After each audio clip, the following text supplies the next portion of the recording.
And smile for my Be Real. I bought a Stanley Cup, guys, and it's the best thing I've ever done. Hi guys, welcome to another video. Yes, I am back and I'm on my grind. So in today's video, I thought it'd be fun to do my TBR / what I read. I thought I'd do this in a separate video today. So I thought we'd start off though with what books I read. So let's pop on to Goodreads and see if I logged it. If not, we might be sitting here for 5 minutes trying to remember what books I read. Apparently I did not keep up, so that is going to be great fun. So this month I have read 1, 2, 3, 4, 5, 6, 7, 8, 9, 10, 11 books, which my goal for the month was to try and read a book a day. Didn't end up doing that, obviously. So the first book I read, The Long Game by Elena Armas. This is the author of The Spanish Love Deception and The American Roommate Experience. I gave it 4 stars. I really enjoyed it, especially because I don't think I had read a romance in a while, and this was just such a sweet little book. If you don't know what it's about, basically Adeline Reyes, her father is the director or / the owner of a football club, which is like a soccer club, and she really wants to make a name for herself, and something happens where she is thoroughly embarrassed by the club. Not embarrassed by the club, but the club is embarrassed because she made a mockery of the club and became this international meme essentially. And her father is like, right, this doesn't cut it, and sends her away to a small town to help these kids, these like 9-year-old, 8-year-old kids come to victory with their like mini leagues, and she's really upset by this whole thing. But when she moves there, she meets Cameron, who was like a goalkeeper who was a massive legend who came to this small town to keep his name under wraps, didn't want to get exposed by the media or anything like that. So she comes down there and the two of them find themselves living in the same room, the same house. Well, not the same room, but the same house. They live there. I'm not explaining this very well. Wow. But pretty much she moves to this small town, and then it's like a close proximity. They end up having to coach this team together, and then they're butting heads, and I really enjoyed it. It was such a cute romance. The kids, usually in books I don't really like kids, but they weren't too bad. Like, they weren't annoying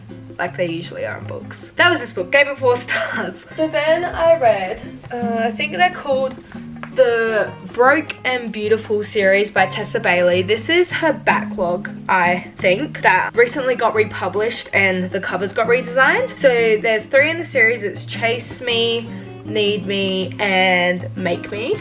So I obviously read them in order, and I gave pretty much all of them 3 stars. Like, they were cute, but I forgot how like short romances really feel like there isn't a connection between the 2 characters. Like, it felt very insta love.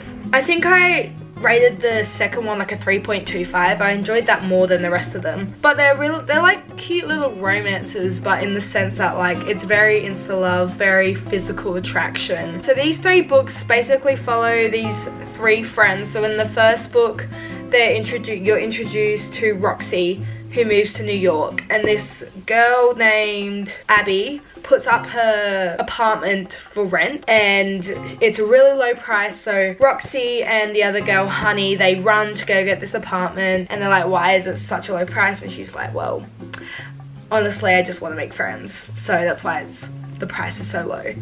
And that's how they all know each other and how they all get interconnected. It ends up being those 3 girls and then 3 guy best friends. It was a nice little series. Would I recommend it? Probably not. I wouldn't go out of your way to buy this, but it was alright. Trying to find my books.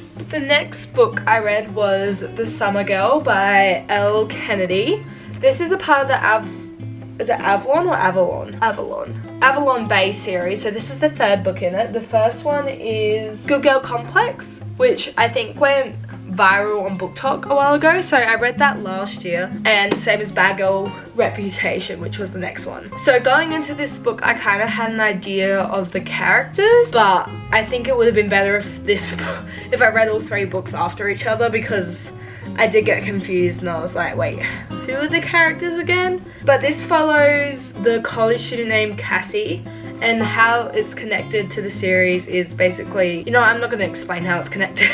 It's connected, and she comes into Avalon Bay and she wants to find, you know, a summer fling. She really wants to have that summer casual romance type vibe, and then she finds the perfect candidate, which is Tate. They end up having this fling, and then it turns into something, you know how the romance books go. I gave this book a 3 stars. Yeah, I gave this book a 3 stars. I enjoyed it for what it is. Again, I am so bad at explaining books. The next book I read was a book that was highly anticipated for me, which is Divine Rivals by Rebecca Ross. If you have not seen this book on your YouTube, your Instagram, your TikTok, if you have not seen this book, I'm very surprised you haven't. This was like very hyped, as well as Fourth Wing, and they say you're either a Fourth Wing lover or a Divine Rivals lover. I will say I am a Fourth Wing lover. So going into this book, I had a little bit of expectations, which I think ultimately let me down in the end, because the book was cute. I gave it a 4 stars. I enjoyed the story. I did feel like it was a bit rushed at times, and that she could have explored the relationship between them more. I will continue the series because I am intrigued to read, because something big happens at the end, so I am intrigued to read what happens.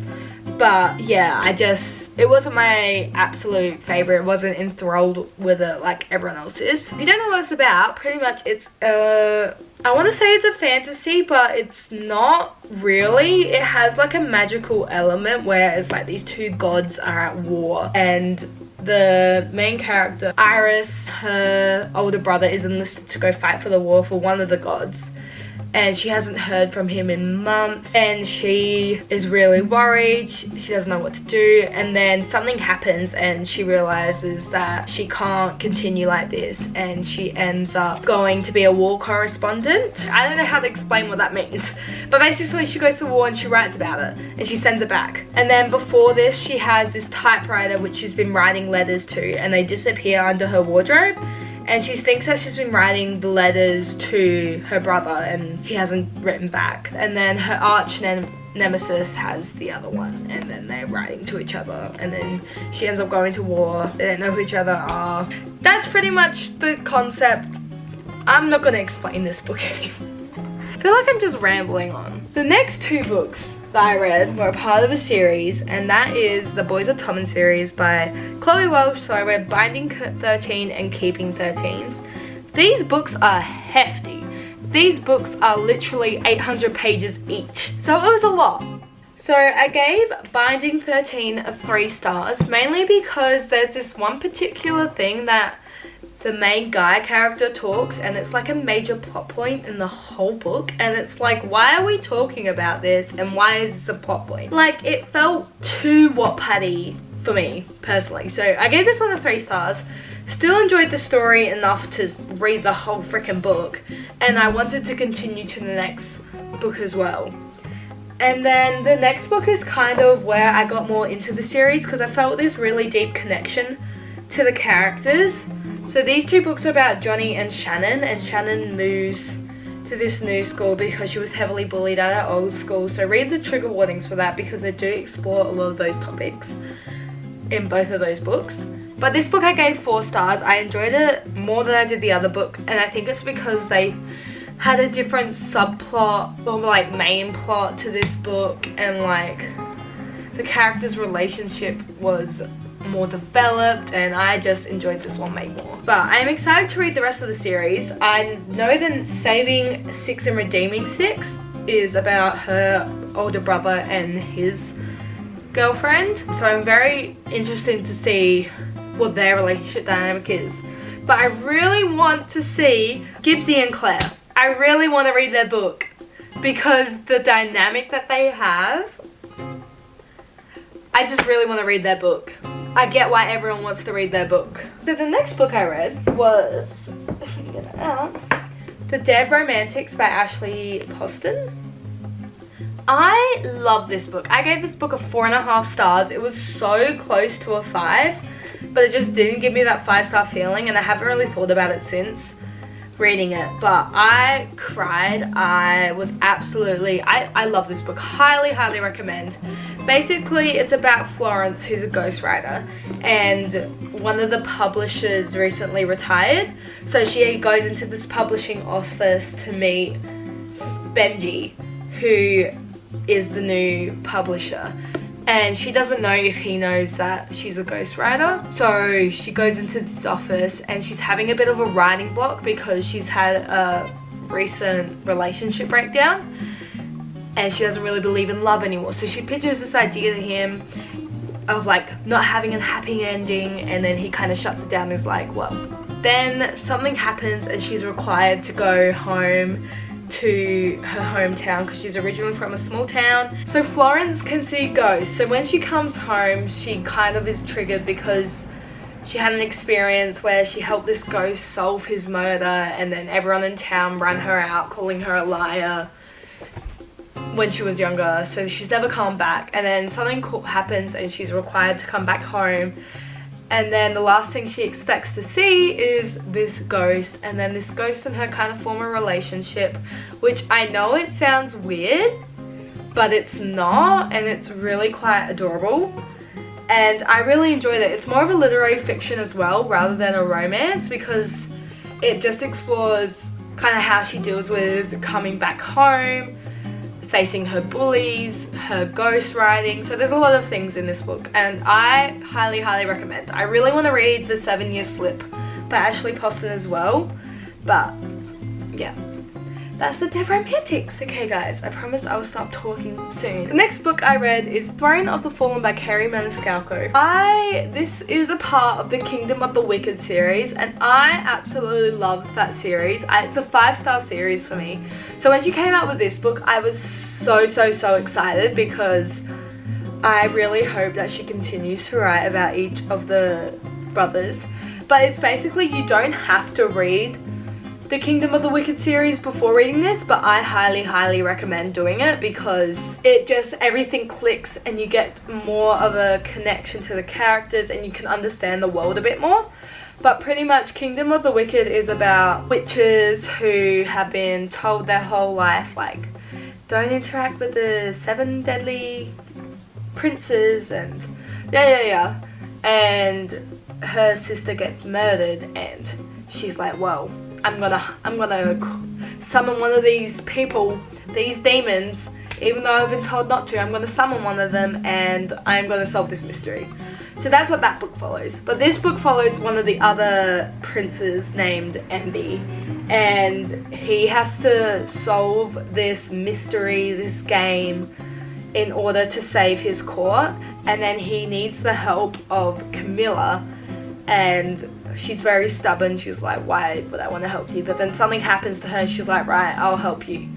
And I loved this. I did not even guess the plot twist. I gave this one a 4.5 stars. I just loved it. I loved getting back into the world. It was so easy, and just the mysteries and like everything about it. It was so good. And now we are on to the final book I read, which is Love Redesigned by Lauren Asher.